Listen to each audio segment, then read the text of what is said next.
اللہ بن مبارک کا شہر میں داخلہ ہوا ہے، ان کے استقبال کے لیے لوگ نکلے، انہیں چھینک آئی، انہوں نے الحمدللہ کہا، جواب میں یرحمک اللہ کی آوازیں تھی۔ کیا ہوگا وہ شخص اپنے وقت کا؟ ایک سال اللہ تبارک و تعالیٰ کے راستے میں دشمنوں سے مقابلہ آرائی کے لیے نکلتے اور ایک سال حج کے لیے جاتے، اور جب حج کے لیے جاتے تو عام اعلان کر دیتے کہ جس کو جانا ہو ہمارے ساتھ چلے۔ ایک مرتبہ اعلان کرنے کے بعد لوگوں سے حج میں پوچھا کہ کس کو یہاں سے کیا چیز لے کر کے جانا ہے بتا دے، کسی نے کہا یہ، کسی نے کہا وہ، کسی ساری خرید لی اور خرید کر کے کہا یہ سب میری طرف سے ہدیہ ہے اور تحفہ ہے، اور تم نے جو حج کے پیسے دیے تھے وہ میری طرف سے حج۔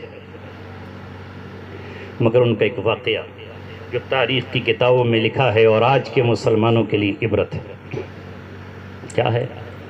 ایک دن حج پہ جا رہے ہیں، اچانک جب وہاں ٹھہرے تو دو بچیاں آئیں، چپکے سے ایک کوڑی کے ڈھیر پر جو گاؤں کا کچرا پڑا ہوتا ہے وہاں سے مری ہوئی ایک مرغی اٹھا کر انہوں نے جلدی سے لی اور اپنے دوپٹے میں چھپا لیا اور چھپا کر کے گھر لے گئی۔ عبداللہ بن مبارک نے سوچا کہ کہیں یہ کوئی سرائے تو نہیں، اس زمانے میں ہوٹل نہیں سرائے ہوتے تھے، کہیں ایسا تو نہیں یہاں کوئی عورت مسافروں کو مردہ مرغی پکا کر کھلا دے۔ دروازے سے دیکھا، جھانک کر کیواڑ سے، تو ان کی ماں نے اس مرغی کی کھال اتاری اور اس کو بنانا شروع کیا۔ عبداللہ بن مبارک نے کہا، او عورت، یہ مردار مرغی کیوں تو پکانے جا رہی ہے؟ اسلام میں تو اس کو حرام قرار دیا گیا ہے، اور اسے اپنے بچوں کو کیوں کھلا رہی ہے؟ ایسا مت کر۔ اندر سے آواز آئی، راہ چلتے مسافر تو اپنی راہ پکڑ، تجھے ہم سے سوال کرنے کا حق نہیں ہے، ہم کیوں اسے پکا رہے ہیں اور کیوں کھا رہے ہیں تجھے ہمیں بتانے کی ضرورت نہیں ہے، ہمارا رب اور ہمارا اللہ جانتا ہے۔ عبداللہ مبارک نے کہا کہ نہیں، اب میں پوچھ کر رہوں گا اور میں جان کر رہوں گا، چونکہ میں نے اپنی نظروں کے سامنے یہ ہوتا ہوا دیکھا ہے، اور تم اس کی کھال اتار کر کے پکانا جا رہی ہو، مجھے بتاؤ ماجرا کیا ہے؟ اس عورت نے روتے ہوئے یہ کہا، میں ایک بیوہ ہوں، کوئی میرا بیٹا نہیں ہے، میں رسول اللہ صلی اللہ علیہ وسلم کے خاندان سے ہوں، بھیک مانگنا میرے لیے جائز نہیں ہے، 3 دن سے گھر میں فاقہ ہے، ان بچوں کی زندگی اور اپنی زندگی بچانے کے لیے مجھے مردار کھانے کی اجازت ہے، اس لیے میں اس کو پکانے جا رہی ہوں۔ عبداللہ مبارک نے کہا، ٹھہر عورت، ٹھہر، تجھے مردہ کھانے کی ضرورت نہیں ہے۔ اسی وقت جو حج پر پیسہ خرچ ہونا تھا وہ تمام کا تمام اس بیوہ عورت کے گھر میں دے کر اپنے ساتھیوں سے کہا، تم حج پر جاؤ، اس سال میں حج پر نہیں جاؤں گا۔ نہیں گئے۔ جب واپس آئے تو ان کے ساتھیوں نے ان سے آ کر کہا، عبداللہ بن مبارک، مبارک ہو، تمہیں حج مبارک ہو۔ کہا حج؟ کیسا حج؟ کہا کیا تم نے حج نہیں کیا؟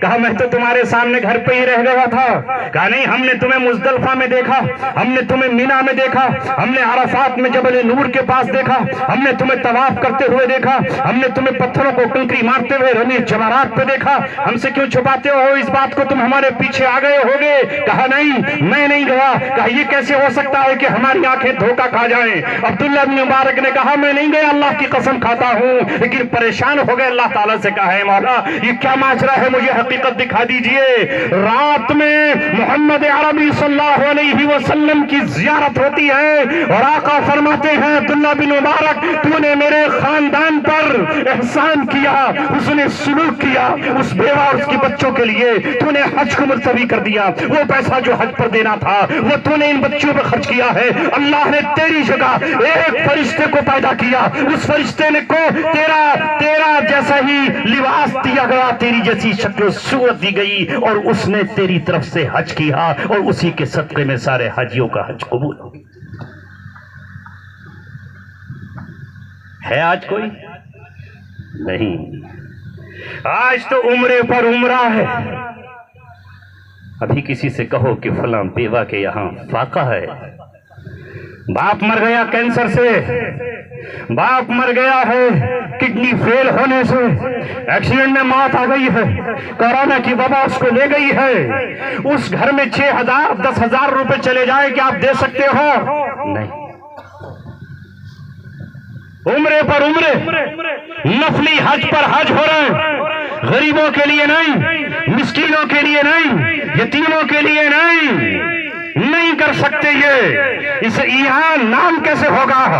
یہ عمرے پر گئے ہیں جناب والا، ہار پڑ رہے ہیں، پھول چڑھ رہے ہیں، وہاں سے آ رہے ہیں تو کھجوریں بٹ رہی ہیں اور کھجوریں تقسیم ہو رہی ہیں، 1,000 حجیوں کے نام پر کھانا کھلوایا جا رہا ہے۔ یاد رکھو یہ بیمار کل قیامت میں اگر ان کے آنسو اللہ تبارک و تعالی نے شعلہ جوالہ بنا دیے تو تمہیں جہنم کی آگ سے کوئی نہیں روکے۔ اللہ کو ضرورت ہے تمہارے طوافوں کی؟ 70,000 فرشتے بیت معمور پر طواف روزانہ کرتے ہیں روزانہ، اور ایک مرتبہ جو ایک فرشتہ طواف کر لیتا ہے دوسرے کا نمبر نہیں آتا۔ مگر یہ آج کے اتنے کروڑ لوگ وہاں پہنچے، اگر تمہارا کوئی رشتہ دار، تمہاری نظر میں کوئی یتیم، تمہاری نظر میں کوئی بیوہ اگر یہاں نظر نہیں آ رہا، مجھے رات خیال آیا یہ مکہ اور مدینہ جانے کے لیے تیار ہیں، قطر نہیں جا سکتے، تم قطر نہیں پہنچ سکتے، اور قطر میں پہنچ کر کے تمہیں اللہ نے مان دیا ہے، تمہیں اللہ تعالیٰ نے ویزا دیا ہے، تمہیں پاسپورٹ دیا ہے، حکومت ہند نے کوئی پابندی نہیں لگائی ہے، تم قطر میں پہنچ کر بھی تو فلسطینیوں کے کسی سربراہ سے ملاقات کر کے پیسے دے سکتے ہو؟ نہیں دے سکتے۔ وہ کون ہے ہمارے؟ ان سے کیا رشتہ ہے ہمارا؟ اس میں ہمارا کون سا نام ہو جائے گا؟ یہ بات اللہ تبارک و تعالیٰ نے اپنی کتاب میں آپ سے کہی ہے، اللہ تبارک و تعالیٰ نے اپنے نبی کے ذریعے آپ تک پہنچائی ہے۔ اگر مسلمان ہو تو پھر اسلام کو پورا اپناؤ۔ یہی آیت میں نے آپ کے سامنے پڑھی تھی، لا یبقى من الاسلام الا اسمہ۔ اللہ کے رسول فرما رہے ہیں لوگوں پر ایک ایسا زمانہ آ جائے گا محض اسلام کا نام رہ جائے گا، ولا یبقى من القرآن الا رسمہ، اور بچوں بس قرآن کے حرف ہی رہ جائیں گے، معنی نہیں جانتے لوگ، تفسیر نہیں جانتے، حکم نہیں جانتے، محض قرآن کے نقش رہ جائیں گے، نقوش رہ جائیں گے۔ میرے گھر میں رکھا ہے قرآن، لایا ہوں رنگین قسم کا